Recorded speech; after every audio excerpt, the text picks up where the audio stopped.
Hi, welcome to Off Script. I'm Zach Lewis. And I'm Dr. Draper. Today on the show, we are talking about Kimi, the new HBO Max film from director Stephen Soderbergh. We're talking about Uncharted, the video game adaptation from Sony. And we're talking about Studio 666, the Foo Fighters film. We have seen all of these movies in some capacity or the other. Believe it or not, we actually split up the last two. But we have seen all of them. I'm excited to talk about it. We're going to talk about Andy's special eyes. Andy has LASIK. That's right. Yes. And I want to hear a full review. I want to get laser vision.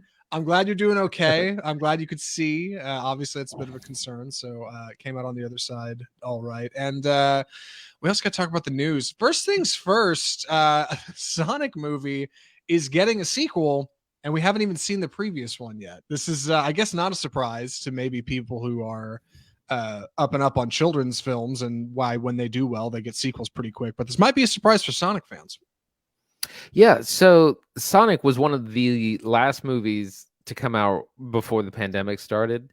Came out, I think, at the very beginning of March or very end of February 2020. And it was one of the last films to really get that big audience. And it was really successful, made it $320 million globally. And it was a hit, certified hit. And not long after, they greenlit the sequel, which I think actually comes out in the next month or so.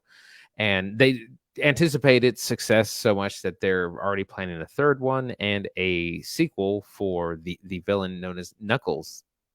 Right, voiced by Idris Elba, who will be voicing the character in the live action series.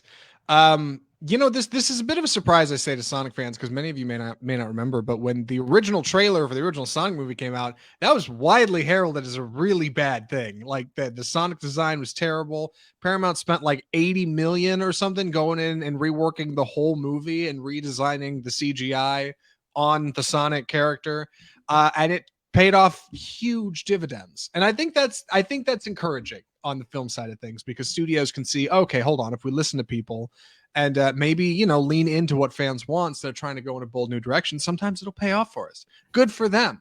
I am surprised to see they're making like spinoffs though. That feels fast. The second movie's not even out yet and they're already on their way.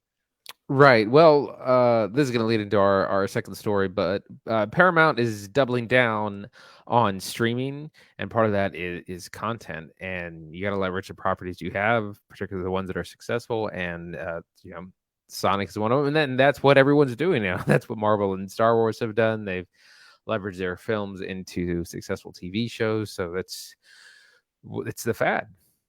Yeah, I don't think it's a bad idea. Sonic's been a multimedia property, ever since its success on the Sega video game systems. There have been cartoon shows, there's been comics, action figures. We're talking about the movies right now, so like, I think it makes sense that Sonic maybe slides over there, and I'm glad they've found a bit of a direction. I'm curious to see if Nintendo will have the same success when they kick off their Mario movie.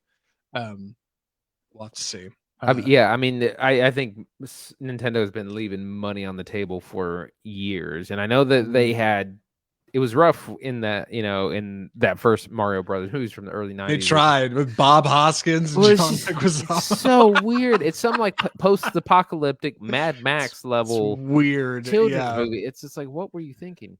Yeah, but yeah, insanity. The live action or animated film of video game properties is ludicrously successful, so I hope Nintendo has a good experience next time around. Dennis Hopper as King Koopa. Yeah, it was bad. But speaking of that, Paramount going in on things. We were talking about Paramount's Investor Day, and that leads, like you said, perfectly into our second story about Paramount doubling down on streaming. And additionally, Wyatt's announcement about a new Star Trek movie has been surprising to the people who were involved with the previous Star Trek movies. Andy, have you read this one, or can I spill the beans? Go ahead. All right. So I found this on Twitter. I didn't hear a lot of people talking about it, but I thought it was really interesting. At Paramount's investor meeting on February 15th, and they announced a bunch of new stuff coming out, like Sonic and the Sonic TV show they're going to make, and more Star Trek content because they're killing it with Star Trek Discovery over there. J.J. Abrams, the director, comes out and announces that he says, quote, this is his quote from on February 15th, So we are thrilled to say that we are hard at work on a new Star Trek film that will be shooting by the end of the year that will be featuring our original cast. Says this to the investors, says this in front of the cameras, in front of God and man. We are getting a fourth Star Trek movie starring Chris Pine and Carl Urban and Zachary Quinto and Simon Pegg and all the classics. It's Zoe Saldana, everybody we like, right? Well, it turns out nobody who's in any of those movies had any idea this was happening. None of them have heard anything. Multiple talent agencies have reported on behalf of Chris Pine, Zachary Quinto, Simon Pegg, Carl Emmett, John Cho. None of them are involved in any kind of Star Trek movie that's supposed to be shooting by the end of the year. Like, they have shoot schedules. This isn't how movies are made. You can't just announce that you're making a movie. Yeah, and nobody knows about it. Really odd. So I love the confidence coming out of Paramount, but man, some of those promises might be a little emptier than people think. Yeah, I think it's going to be, I mean, it's exciting. The Star Trek reboots have been really well done and really successful. I think it's part of why J.J. Abrams got to do Star Wars when he did. But also Paramount is really going all in on streaming. They have roughly 60 million followers or subscribers now. They want to aim to get 100 within the next several years. So they're going to be, you got to heavily invest in content, which is great for us or anyone who has Paramount Plus. Rough for investors though, because it cuts into profits. Like, it's very expensive to do streaming, but it's also very profitable. So we'll see what all they come out and if they can compete with the big boys. Yeah, and whether or not the Star Trek movie actually comes out. For what it's worth, some quick numbers. Star Trek Beyond, the last movie in that little new Star Trek franchise, made $343 million worldwide on a budget of $190 million. So, a little less than double its money. Not great, obviously, but obviously part of the reason why we haven't seen a new feature. Reportedly, this new one, Star Trek 4, has WandaVision director Matt Shakman set to direct, which is not bad because WandaVision was pretty good. So keep it here on Offscript for more from Paramount and Star Trek. And one more thing, Andy, I don't know if you know about this. Did you know that the world is on fire and people are mad at each other in Russia? Yes. Did you hear about this? Yes. Since we last spoke to the people about Bolt Cinema, Russia invaded Ukraine and is attempting. We're trying to not start World War III. That happened on Thursday. I can't believe it was only 5 days ago. It's weird. Yeah. What a week to take off from the show. Right. It's been a whole thing. There's been lots of protests, boycotts, and sanctions levied against Russia, and part of that is by the film and entertainment industry. Yeah, and that's something that I thought would make a good segue into talking about this in the show. Obviously, this is not a show where we cover hot issues of the world and global politics, but this one stumbles into movies a little bit. Apparently, Paramount is the latest Hollywood studio to pull its upcoming movies, The Lost City, starring Sandra Bullock and Channing Tatum, and Sonic the Hedgehog 2 from release in Russia as they continue invading Ukraine. They're not the first to do this, actually. That started with Disney, who decided that they were going to pull the release of Pixar's Turning Red in Russia. That movie's just not coming out there anymore. They said, until this whole Ukraine thing settles down, y'all don't get to see our new kids movie. Which is, encouraging, I think. But to follow that, suddenly Warner Brothers comes out of nowhere the next day and says, well, you're not getting the Batman anymore. You can't see the Bat because I'd be so mad. Oh my God. So imagine. Yeah. Batman and then Batman might end this war. Batman may single-handedly end the war. And then shortly following that, Sony announces Morbius is no longer coming to Russia. So after that, Paramount has jumped on board. The Lost City and Sonic 2 are not coming to Russia. Fortunately, Russia's chock full of piracy. That's like their favorite thing to do over there. And I mean, I don't know a lot about Russia, but there's a lot of pirates. So the people who want to see these movies will see them.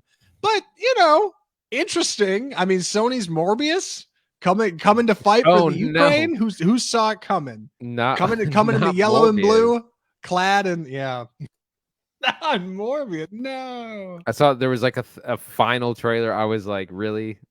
It's been literally 2 years of this movie.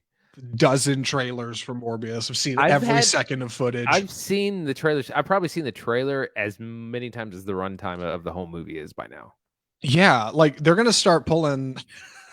they're gonna have to start pulling shots out of the trailer and like reversing it or flipping it upside down to try to spoof people into thinking it's new footage they haven't seen before. Like they could, what else can they show? They've shown the whole film. Like I swear I've seen that whole movie.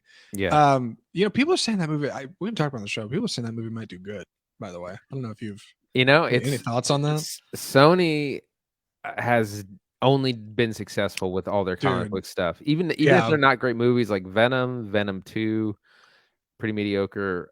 yeah, Obviously the Spider-Man in conjunction with the MCU have been huge, but I think right. that they might just be able to, ride the coattails of more successful franchises.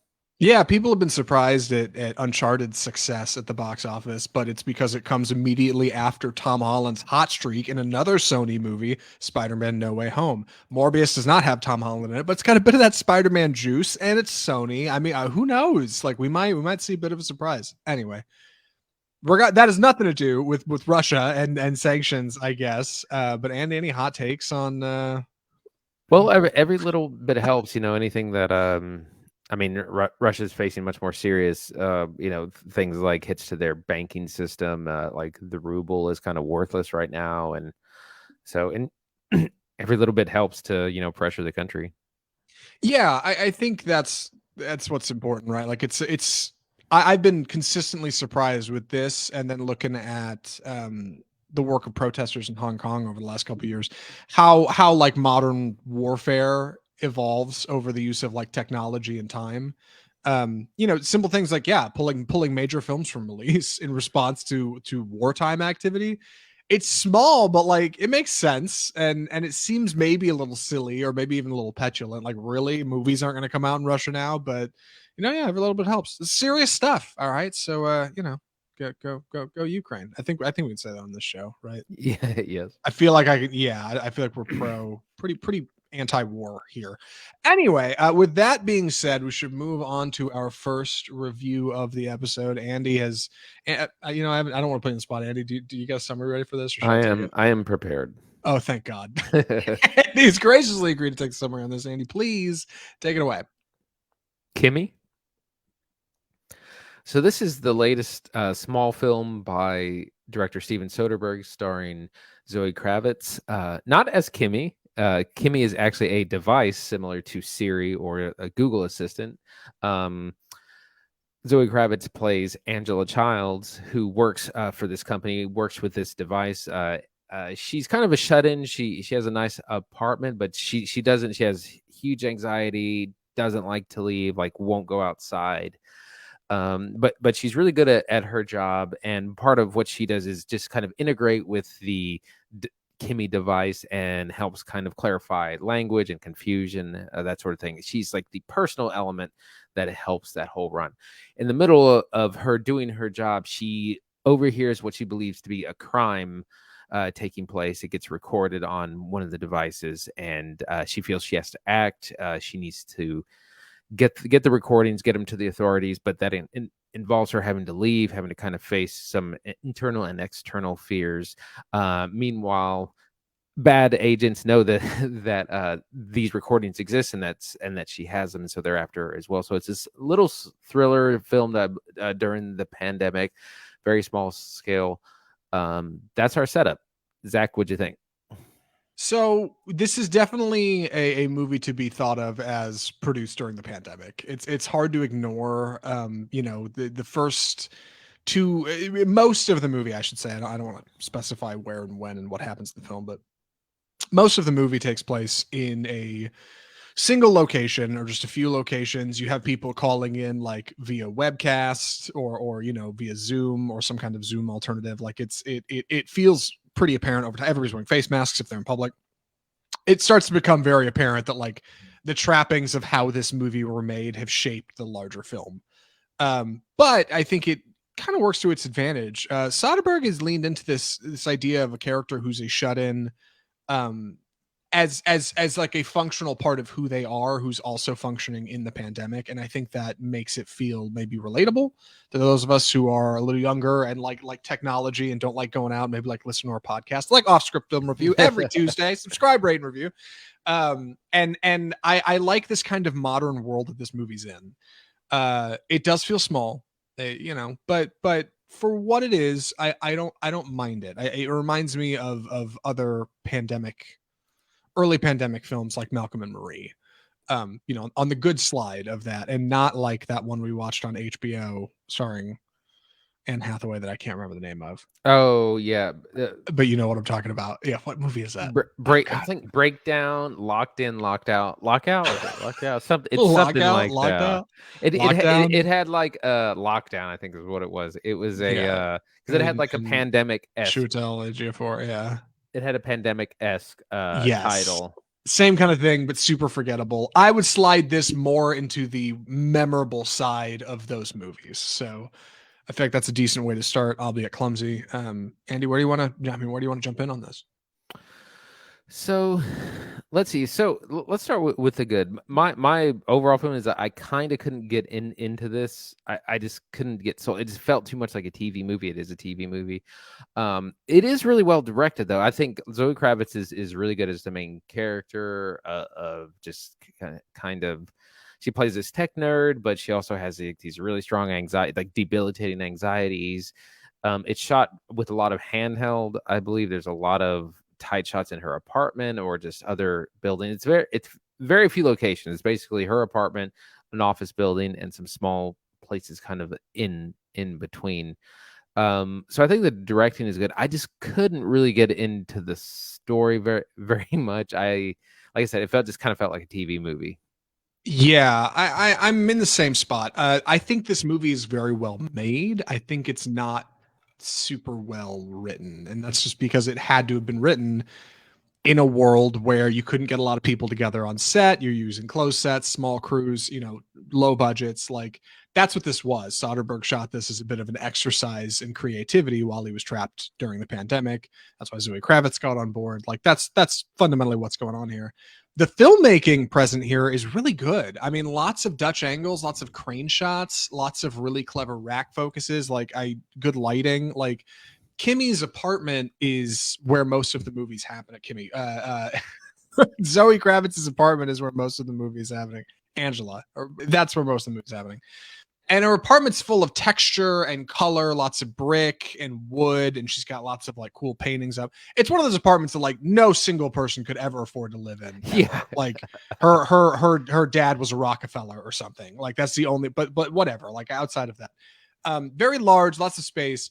And like it's a really cool setting to shoot in, and it feels like Soderbergh really moves the camera around. I mean, all over that apartment. Like it's not just shooting lots of coverage, wide frames. Like so it feels sincere, and like it creates a lot of tension whenever she starts to kind of unravel this mystery, and suddenly that camera pulls in closer, and the apartment feels a little darker, and she hears something across the way. Like what was that? And like it makes use of the space really effectively, but in later scenes when we start to move outside of that space, that's where it feels like it starts to kind of fall in on itself, and it's like this feels just like a cheaply made movie, whereas before it was feeling like a strong independent creative project, and like that's the line it doesn't do a great job of walking towards the end.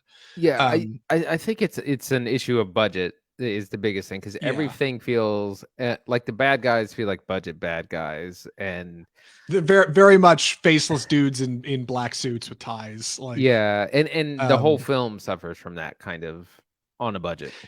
Yeah, and it's a shame because I really do think it puts its best foot forward at the beginning, even though it's simple. Like this woman kind of being trapped by the pandemic, but also like her kind of agoraphobia and her fear of the outside world, like is compelling because she has a reason for that. Like, and that's something you start to figure out over the course of the film that, oh, okay, she's not just weird.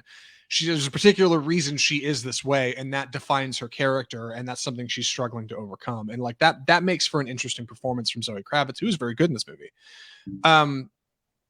But it's hurt by the world expanding. Like as it starts to grow larger, you start to feel at runtime, and it's only 90 minutes. Like it's 89 hour 29 minutes with credits, but like it still somehow starts to feel like it drags. Like it really feels like this would have been tighter as like a 24-minute short, like a really tight, efficiently edited beast. So one of my issues is that it's supposed to be this thriller, this like coming to get you, thing, and it just never feels, you never really feel like the character is in that much danger. I was thinking of I was actually reminded of No Country for Old Men because of how suspenseful that movie is during this like cat and mouse chase that happens, and there's a little bit of that kind of idea happening here. It's just not scary. Again, you got budget goons with their budget like intimidation at the budget office, and it's just Yeah, it's easy. I climb mean, into your budget cannon and put on your budget helmet and fire off into budget land. yeah. So budget's girl, budget D's. So that's the only issue. It's just it's supposed to be a suspenseful thriller, and it's not very suspenseful. You're right. I think it has good tone. Like I said, I like the way it's shot. I like the presentation. And one of my favorite scenes, and probably one of the most thrilling in the film, unfortunately, is when she initially finds kind of the breadcrumb that starts the mystery. When she finds this kind of unique piece of audio, and plays it back, and the way that piece of audio is presented is really clever. It's a scene that's very quiet, and as soon as she hits play, it kicks in music and tempo and mood and feeling. And then just as soon as it's done, it's over, and she's suddenly immersed in silence again. And it goes back and forth between that a few times, and like really starts to ramp up this feeling of tension. And it's a bummer that unfortunately, like, it doesn't actually, at least to me, lead to anything that's like really satisfying on the end of that. It feels like it puts its best foot forward, and that's a shame. I don't mean for that to sound like a spoiler, but I felt like it was so much stronger in its first act than it was in its second and third. And that's rare to say about a movie. I don't often feel that way. Yeah, Lee, the setup is interesting. One of the things that I thought the movie does really well is there's a lot of tech stuff going on, a lot of looking at screens and pointing and clicking things, and I thought it did a really good job of keeping that to a minimum and really making it, but also making it very clear to the audience what's happening, but not like, just staring at screens all day. So I thought that part was done really well, and it's again, yeah, its setup is interesting, but yeah, you're like, it's 90 minutes and it feels too long. Yeah, it's also got an interesting soundtrack. Much of the movie isn't scored; it's just quiet, and that's not bad per se, because it'll do a lot of visual storytelling. Like, you'll be very focused on the visuals, and you won't have to worry about the world building or tone really. A lot of that comes in the technology stuff Angie just mentioned. When Kimi is kind of first arriving at work, you kind of discover what she does for a living, how she processes these requests from her company remotely, entirely visually. And she doesn't explain to another character, oh, here's what I do for work, or she's not telling her mom, like, Mom, you remember what I do, and then telling her everything. Like, we just get to see that visual exposition. It's something Soderbergh brings in like really effectively. And the technology is portrayed that way throughout the film. When she's texting somebody, when somebody sends a message, like, it feels smart, it feels contemporary, it feels biting, it's efficient. The rest of the movie doesn't feel that way. Yeah, the plot doesn't feel that way, and it's a damn shame too, because like I don't know how that went wrong. It starts off real strong. I just didn't feel like it got to where it needed to go, but it was well made. It was well shot. yeah, like it hits all the script beats. Like, she kind of discovers the crime by the end of the first act. She tries to act on it and get get some help, and things kind of go, you can see everyone's kind of like, no, we're not going to report this, but thanks for bringing it to us. So it hits all the beats it's supposed to hit by kind of script writing guidelines. But like I said, I think it really just comes down to budget. You do the same movie on a bigger budget, better actors in all the roles, a little bit better writing, and it'd be a lot better. Yeah, it's got a bit of a Rear Window kind of appeal, but I do like its core kind of hypothesis against technology, right? If you have a device like an Amazon Alexa or Google Assistant, Yeah, Siri, exactly. a Bixby, and one of those overhears something, bad, overhears something it shouldn't hear, and that audio gets sent to a technician for review. What does that mean, right? Does the tech do anything about it? Is there any kind of law enforcement, or is it just, oh, we didn't hear it, we move on? But it doesn't really have the opportunity to probe at that in a more thoughtful manner, other than just kind of initially posing that question, and that's a shame. I don't know what exactly I needed it to do, but it felt like it wasn't. I don't know. Well, and I liked its initial approach. It didn't feel like it went where it it's needed to kind of go. walking both sides. It's showing like both the good and bad, because at the same time, like the device is always listening, but on the good side, on the positive side, the device is always listening. Yeah. So Yeah, it's instrumental to this crime. Yeah. That's Kimmy. Andy, any other thoughts for final review? I think I'm ready. Andy, would you recommend Kimmy? I would say it's already on streaming, but I would say save it for streaming, for sure. If you're a fan of Zoe Kravitz and you got 90 minutes and you're looking for a short, tight tech thriller, sure. But it was a little lackluster for me. Yeah, I'm kind of in the same boat. I mean, it's quick, which is nice, and it is thoughtful. Like if you're gonna watch one of those, if you're looking to like run a clinic on movies that were made in the early pandemic, I would put Kimmy up high on the list of ones to watch. Like I do think it's well made, it is thoughtful, it's good creative exercise. If you like Soderbergh, you're gonna like what you see here. But we're not in that stage anymore. We're not trapped at home. Like we have other things to watch and see and do. And this one just isn't quite as thoughtful as I think. It didn't land for me in the same way as I think it was intended. So that's Kimmy. It was okay. It's available on HBO Max if you want to watch it. It's 90 minutes, pretty harmless, and yeah, it's not poorly shot, but it is a film. And with that, we should move on to our next review. I'm going to be taking the summary on this one, so please excuse my clumsy delivery for this micro review. This is Uncharted. So, Uncharted is the video game to film adaptation of Sony's Uncharted series on their PlayStation line of consoles. These games started with Uncharted, followed by Uncharted 2, 3, 4, and a little DLC for 4. So there have been 4 of these games that have come out. And Uncharted, the movie, is a writer's take on kind of the best parts of those 4 games, just like plucked out of each one. They'll take a scene from one or a relationship from another or a character from this one and kind of run them all together in a blender to make kind of a fun adventure-y franchise film. It is a adventure movie a la Indiana Jones or Lara Croft Tomb Raider. Uncharted follows Nathan Drake, a young American adventurer who is searching for the treasure of one of his long-lost ancestors, Sir Francis Drake. He carries a ring from Sir Francis Drake with him that says Sic Parvis Magna on it, greatness from small beginnings. And him and his kind of older mentor, Victor Sullivan, played by Mark Wahlberg in this movie, are hunting for the treasure of Magellan. What's going on in Uncharted? Nathan Drake is played by Tom Holland, coming fresh off the set of Spider-Man. He actually shot this movie prior to Spider-Man, believe it or not. And releasing it now is just a clever bit of marketing on Sony's own. Also stars, oh God, what is her name? Sophia Ali as Chloe Fraser, Tati Gabriel as Braddock, and Antonio Banderas is a very interesting villain, Santiago Moncada. I watched this one.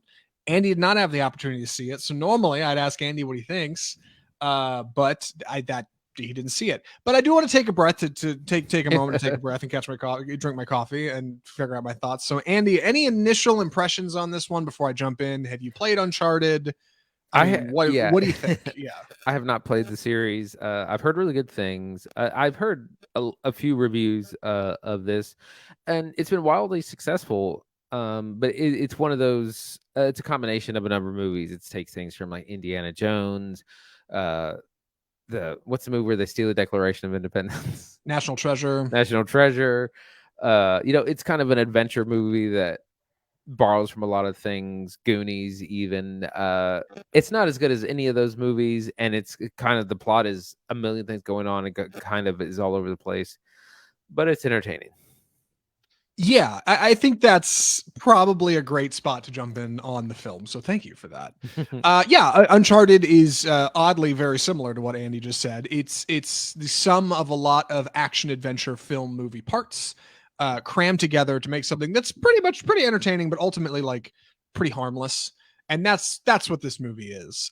It walks a fine line, Uncharted, between like a cheap video game movie cash-in idea like Lara Croft Tomb Raider and a clever, thoughtful Sony character picture like Spider-Man No Way Home, right? You've got Tom Holland and Mark Wahlberg bringing in a little bit of the Spider-Man fun. The two of them are great. They bounce off each other in the script. If you haven't played the games, Nathan Drake is like 35-year-old adventurer, and Victor Sullivan is supposed to be like 55, 60-year-old older adventurer.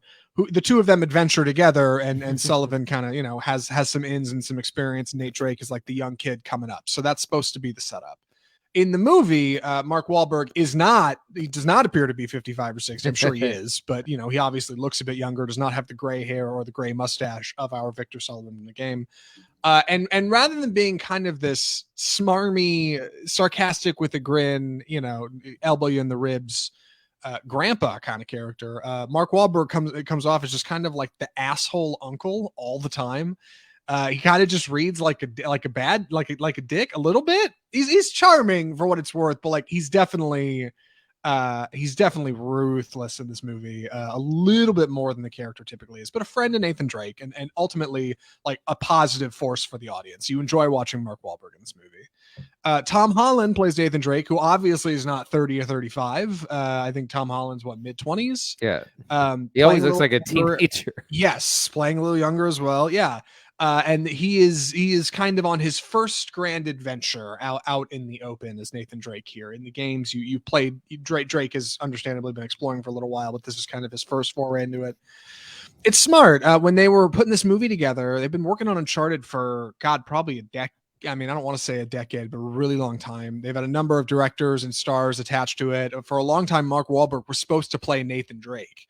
And then over time, I think Robert De Niro was going to play Sullivan for a minute. They had Nathan Fillion going to play Nathan Drake for a little while because he looks a lot like the original character. Things got jumbled. Directors moved on. People moved on. Ultimately, Mark Wahlberg landed in the Victor Sullivan role, which is odd. And it kind of works. You got Antonio Banderas playing this kind of villain character who's you know, ruthless and evil in a very like twirl your mustache way. Mm-hmm. And ultimately you got a script that's like 2 hours long that just sees our characters going through a series of adventure set pieces. They've got to steal a precious jewel from an auction, right? An auction heist. And then there's a car chase. And then there's a plane thing from one of the games where one of them almost falls out of a plane. And then they go to an island and they have to get a boat. And like, it's very much just a series of like one after the other adventure vignettes. That's what you're getting in Uncharted. And in between that, you have your characters jabbing at each other with sarcastic line delivery that's pretty solid, you know, pretty good. And it makes for a script that is pretty efficient. It makes for a plot that moves through a lot of fun set pieces, and it ultimately makes for a film that's got pretty good pacing. And if your movie's got good pacing and you got characters who are fun to watch and you got set pieces that are fun to look at, like you got a movie that's kind of fun. I'm not going to say Uncharted's good. It's fine. It looks fine. Great. I will say it's good. I do think it's good. I think this movie's fine. Yeah, I think this movie's pretty good. I went and saw it with Christine. She's probably going to be mad at me when she finds out I reviewed it without asking her to come on and join me, but it's fine. She'll catch me for the next one. Yeah, I think Uncharted is not so bad. I played a bunch of the games. I should say I don't think you have to play the games to get into it. I don't think you're going to be hurt by not playing the games. This movie does a pretty good job of kind of plucking Nathan Drake's origins and dropping him in the movie in a way that feels thoughtful. And taking the elements from the games and kind of putting them in here in a way that feels, you know, good. It doesn't feel forced. It moves a little quick. Sure, it's a video game movie. It's got a couple plot holes. Sure, it's a video game movie. Like those are things that you're going to have in Uncharted, but like it's just harmless enough. And it's just like relaxed enough that like I mean it looks like I had fun watching Uncharted. Yeah, it looks like the kind of like it does what it says on the tin. Yes, exactly. Yeah, the poster features a very poorly photoshopped Tom Holland falling out of a plane. Like it's very obvious what's going on here. Like it's supposed to be a goofy popcorn flick adventure movie, and like that's kind of exactly what it is. It's not perfect. It's got problems, but it's Uncharted. Like I can't fault it for being exactly what I thought it was going to be. It's not great. It's not going to have a script that's going to knock your socks off or anything, but it's pretty good. Tom Holland's pretty good at it. Mark Wahlberg's pretty good at Uncharted. Andy, any hot questions for me before I jump into my recommendation? I'm ready. I know it's coming at you fast. Andy, I think I would recommend Uncharted actually. Maybe not for theaters if you're not looking for save it for streaming. Look, listen. I'm going to recommend it for fans of the series. Yeah, okay, sure. I'll take that. I'm gonna recommend it for theaters for people who like just want to go to the movie and watch something mindless with a bucket of popcorn. Uncharted is your movie. Great. Like it's pretty self-contained. You're not gonna have to worry about like remembering stuff for a sequel. I think they're probably gonna make one. They haven't greenlit one yet, but it seemed like this movie did pretty well at the box office. Yeah, it's fine. You wait till for it to come home on streaming. Great. You can watch it on streaming. It'll be chill. Like it is. It I don't know, what am I looking at, B grade action cinema. Like it's fine, it's great, it's Uncharted. Like no problems. We'll probably go see the sequel. That's Uncharted. And that's Uncharted.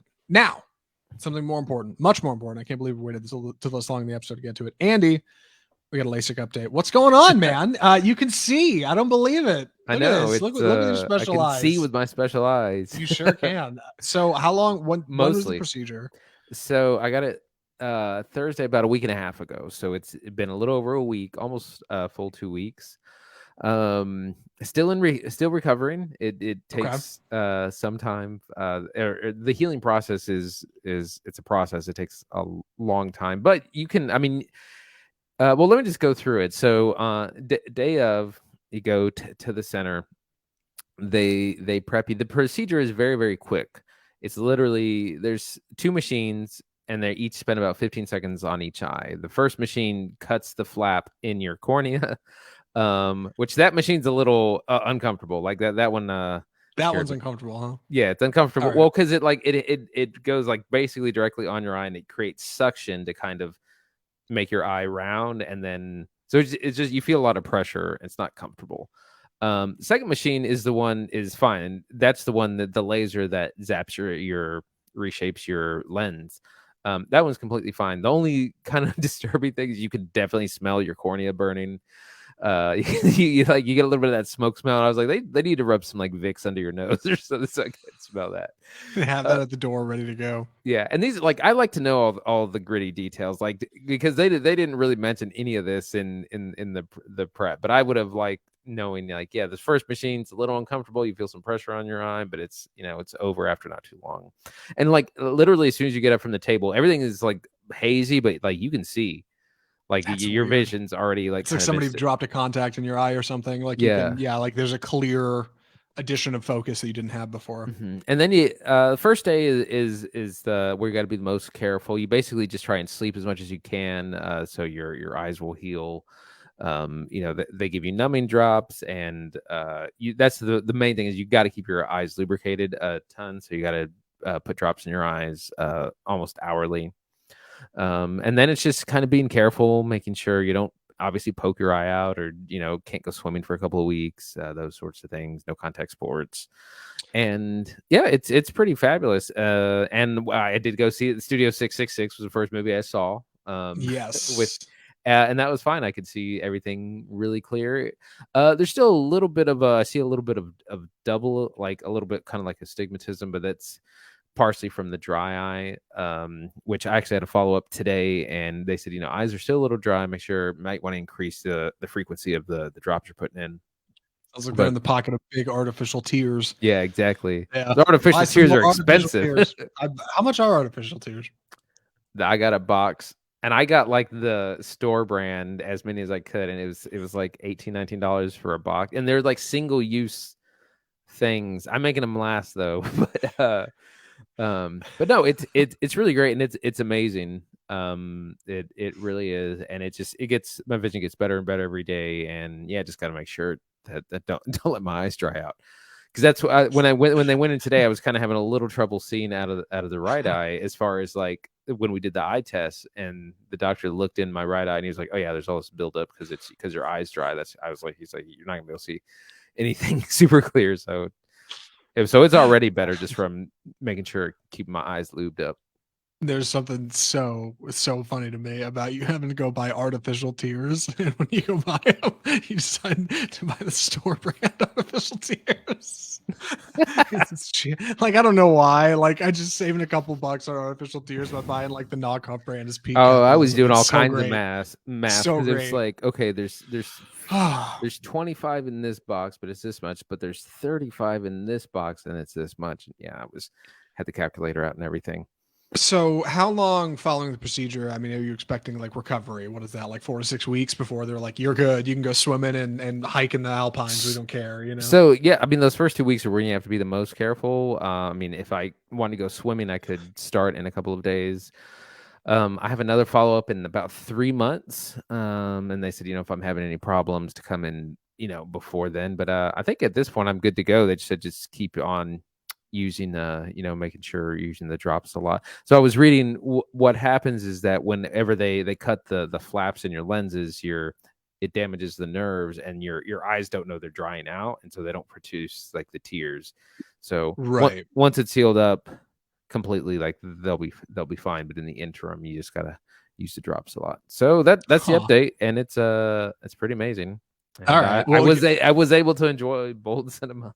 yeah, for sure. I was gonna say a couple more questions, a few more questions actually, because obviously I couldn't let this go. Do you still find yourself trying to push your glasses up on your face? Not necessarily that, but I find myself looking for them a lot of the times. Like, I'm used to grabbing them right first thing in the morning, or when I get out of the shower, or like I'm used to taking them off when I like put a shirt on. And so like Yeah. I keep like I reach for my phantom glasses constantly. That's definitely happening. Initially following the procedure, you weren't supposed to look at screens for 24 hours. Hmm. Did you make it? Well, it was like 12. It's like 12 hours. So no, So no. Okay, great. Yeah. no, I mean mostly because I mean, I like wouldn't have made it 12 minutes. I would have been like looking at my phone, like, oh God. well, that's the thing. I did have to I had to make a call right when I got done, so I did have to like Yeah. look at my phone. But I still, at least I asked Siri to like get All right. to make the call for me. Well, But that's good. yeah, but my procedure was done around 1 p.m. And then my ride came, stopped by the Taco Bell on the way home. And they give you, that's the other thing. They give you these these like safety goggles to wear the first Are, day and also at night for the first week, so you don't roll over and poke your eye out. are they Um, like crappy disposable ones that are like made out of no, fucking they're plastic? quality. I'm keeping them. Oh, I might really? use, yeah. Oh, yeah. Might All use right. but they're tinted really dark. So because that's the other thing. There is a lot of sensitivity to light initially. I still Yeah. have a lot of that. As I definitely have my sunglasses everywhere. Yeah. So no, but I basically went home, I ate, and I fell right to sleep. I woke up sometime in the evening, 7 or 8, ate some more. And I think I put the TV on, but I didn't I just listened to it for a little bit. Didn't like sit there and watch TV, just listen to almost like you would a podcast. Yeah. And then I fell asleep again, actually pretty early. And then basically by the morning, I was fine. Still not looking at a lot of screens, but you have a follow up directly the day after. And I went in, and I mean, I drove myself. I was able to do Sure. that. All right. One more question. And this is for the eyeglass wearers out there. So I want to ask how uncomfortable it was, like on your eyes, but I obviously have never had LASIK and can't really understand how uncomfortable it was. So I'm going to ask you on a metric, okay, on a scale. So on a scale of 1 to 10, one being, all right. I have a better metric before ahead. you explain this ridiculous I scale. think mine's pretty good, but go ahead. If you've ever been to the dentist, if you've ever have a cavity filled, you've experienced like way worse than, as far as, because some people are like, oh, when I was describing it, some people were like, oh, I could never do that. I was like, if you've had your teeth cleaned, you've experienced more uncomfortableness than it's Really? yeah. It's not so much, it's not pain. It's just like, they put this thing in your eye to keep your eye open. That's not comfortable. Clockwork Orange, like kind of. Yeah, and it's like they numb your eye. So I mean, you don't, your eyeball doesn't feel, but everything else does. Like your eyelids, where they like. Not to mention you see, like you're going to be seeing something. While That this is part happening. doesn't. Right, and then the machine itself, there's a lot of pressure on your eye, and I mean, I would call it like, a 2 out of 10. Okay. Well, that's not bad at all. I was going to say 10 being unbearable, unspeakable pain, and 1 being that feeling of air hitting your eye when you look down that machine at the eye doctor and have to look at a barn or like a hot air balloon. You know what I'm talking Yeah, about? it's about I would say What it's is about that? like, Yeah, on the level of that thing, where are we at? yeah, it's about like that. I would Okay, say. well that's not bad at all. Then. Yeah, like that thing sucks the first couple times. Also, But I just wish I would have. I'd like to know, like, if I'm having a procedure done, I'll go watch a video. Like, I want to know what's happening. right, And they didn't. They probably don't do that because probably people wouldn't get the procedure as much. yeah, But it was yeah, the first machine. I mean, it's in your face. It's weirdly claustrophobic, even though yeah. you're. I mean, you're on an open table, but because it's in your face, like it makes you feel super claustrophobic. It's weird. Like I had to definitely just tell myself to like keep calm and like breathe normally. Like it made me panic a little bit, but it wasn't like in pain. But it's just because it's like in your face so much. And Well, you're a trooper, man. At some point, I think I might get mine done for Bold Cinema. But thank you for going blindly into the night, yeah, no, it charging forward for the rest of us. highly recommend. All right, well, shoot, that's all we can ask. With that, I've got one more thing to ask of you. I need to review for Studio 666. You went and saw this without me. You went to the historic Texas Theater, upstairs or downstairs? Upstairs. Ooh, I'm all gonna right. I heard you. start calling that I the heard. fight theater. I was gonna say I heard from a buddy of yours that y'all might have had a rough screening. What's going on? Yeah, it was a crazy time. Yes, we saw Studio 666 upstairs. It's that theater is very small and it's almost conducive to the what I'm gonna start calling the classic clown syndrome. Like it's just small enough that someone's just like people can decide like I'm gonna be a comedian and make this whole theater laugh. And some guy just kind of kept talking throughout the whole film. He was like yelling things like let's go, and then he was just kind of chatting the whole time, and he got shushed several times, and finally someone just yelled like shut up. And then him and like they just started yelling back and forth at each other in mid movie, and I'm like, oh gosh, someone's God, yeah, well. And what was yeah. funny is like we went with Ninfa, who's been on the show before, and we were telling her about the first time when we went and saw Tombstone, and there was someone yelling that time, and I was like, it's been fine since then. And then we had like almost an altercation. I tell you what, they really. I know they built that theater to sell seats. That's the whole point. But like, they got to limit seat sales in there. Like, it is not good with a bunch of people in there. It just doesn't work. Like, it's too many folks. I don't know. Anyway, go see movies at the historic Texas Theater. With that, Andy, please take it away. Studio 666. So this is the horror comedy from the Foo Fighters and Dave Grohl. They play themselves. This is very much a kind of B movie, heavy on the comedy, not so much on the horror. The story is the band, the Foo Fighters, are trying to make their 10th album. They're trying to come up with, concepts and things, and they get this idea to move into this kind of historic house that fictionally has like, all these great bands that recorded here. We got to go there too. Turns out, of course, the house is haunted / possessed / kills everyone who enters. The band moves in, things start getting creepy, shaky. There are a lot of gruesome deaths happen. There's funny things like there's a number of cameos, but they have this neighbor that's been there a while, played by Whitney Cummings. That's just the movie fills out a lot of tropes in that we know for horror, and she's the kind of ominous warning, like, oh, the band who was here before, they didn't make it. It's very self-aware. It's very tongue-in-cheek. It makes references to a ton of horror movies. It's a lot of fun. It's hilarious. Like I laughed so much in the opening 20 minutes. So it's a lot of fun, a lot of jokes. The horror, it's not scary at all, but the horror elements are more in the kind of body horror, grotesque, kind of that kind of 80s schlock. It gets really gory in moments. It's a little too long. It's an hour 45 and it's like an 80-90 minute movie. Yeah. Like it needs to be, it's B movie quality, needs to be B movie length. Like it's way too long.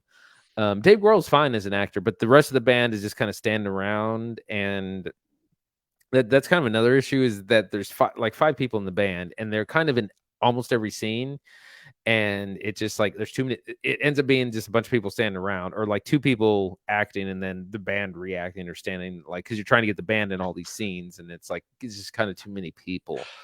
Yeah. But it was a lot of fun. We laughed a lot. It's just a little bit too long. John Carpenter is not only referenced, he makes an appearance, and I think he also did part of the soundtrack. Wow. That's impressive. I talked for almost 10 solid minutes about Uncharted. And you have moved through this in like less than 3. I've got questions though, so Yeah, good news. let's see this Yeah, micro review. I'm giving you the quick summary and the quick thoughts. You showed me up. God damn. Okay, so yeah, here's the first thing. Are you at all a Foo Fighters fan? I mean, do you I know mean, any of their music? casual. Yeah, I mean, I know a few of Yeah. their hit songs. I don't. Yeah.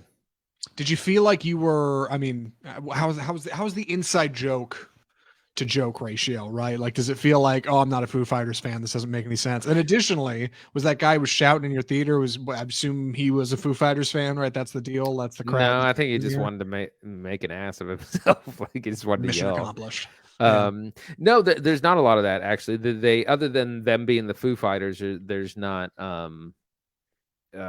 there's not a bunch of inside jokes or references to this album or that album or anything like that. It's pretty accessible. I think rock musicians in movies aren't anything new, and yeah, it's really to serve the story of the band moves into the house and the house possesses Dave Grohl, who goes on a killing spree. But it didn't feel like a screaming advertisement for the Foo Fighters. No, not at all. That's interesting, right? Why do you think they? I don't know. Why do you think they made this thing? So I listened to an interview with Dave Grohl, and they'd done a lot of music videos, and like they had this idea sometime during the before the pandemic. He had this kind of idea of like band moves into a house and it's haunted, they started talking about it more, and he talked to some studio guys, and they were interested in making it. And this was supposed to be a short, and it just kind of turned into a feature length film. And because he's hugely famous and successful, it was easy to get. I'm sure they were able to find funding and get people on board with it. Will Forte is in it, and he's got a couple of scenes as a delivery guy that are pretty funny. It was just like, hey, we had this idea and we were able to do it and get it made. Yeah. Well, I definitely think that's interesting. It's being touted as a horror comedy. Any musical numbers? Musical at all? I mean, are they obviously music? No, yeah. I mean, not really. It's just them like developing songs for the album, but there's not like right. They're not breaking there's not musical. They're not musical numbers. Huh. All right. Did you finish this and at all feel the need to go? I don't know. Do you want to go get down on some Foo Fighters? I mean, no, like I said, it's more about them trying to record this like a new album, and it's not about the music. It's more committed to the story of the film than it is like the story of the band. Yeah, and I mean, it references Halloween, Texas Chainsaw, Evil Dead. It's very heavy on the Evil Dead kind of references. Hellraiser. I mean, there's a whole like they find the Book of the Dead in the basement. What I think is really clever is a lot of horror, just like Evil Dead or Hellraiser, is about like people finding a like kind of cursed object, and the cursed object he finds is like this like recording. It's like a reel to reel, old. Oh, he found this old, this old audio tape, and he plays it and then gets possessed. Like it's that kind of. It's perfect. Yeah. All right. Schlocky and yeah. Well, that doesn't sound so bad. I guess last question. Would you recommend it? I would probably save it for streaming. My main thing is that it's just too long, and it starts to really drag in the like second and third acts. Opening it is fine, and it's like like these aren't actors. Like the rest of the band is not, and they're playing themselves, but they're not actors. I can't act. Right, they're not trained actors at all. It just takes too long to kind of get. I mean, it hits the points. A lot of the horror movie tropes. A lot of grisly deaths. It just takes too long sometimes to get there.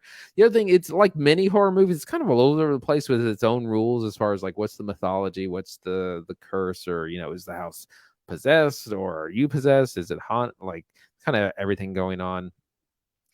So I mean, I think if you're a fan of like B horror cinema or a fan of the Foo Fighters, you'll probably enjoy it. But for most people, I think I'd probably just save it for streaming. Perfect. Well, that's Studio 6666. Thanks for watching it. Shoot, I'm sorry I couldn't come out. Yeah, that was a wild night. Yeah, and with that, what are we watching next week? It's time for the goddamn Batman. The Uh, goddamn Batman. that's right. The Batman, Matt Reeves' Batman starring Zoe Kravitz, which we talked about this week, and Robert Pattinson himself comes out this week.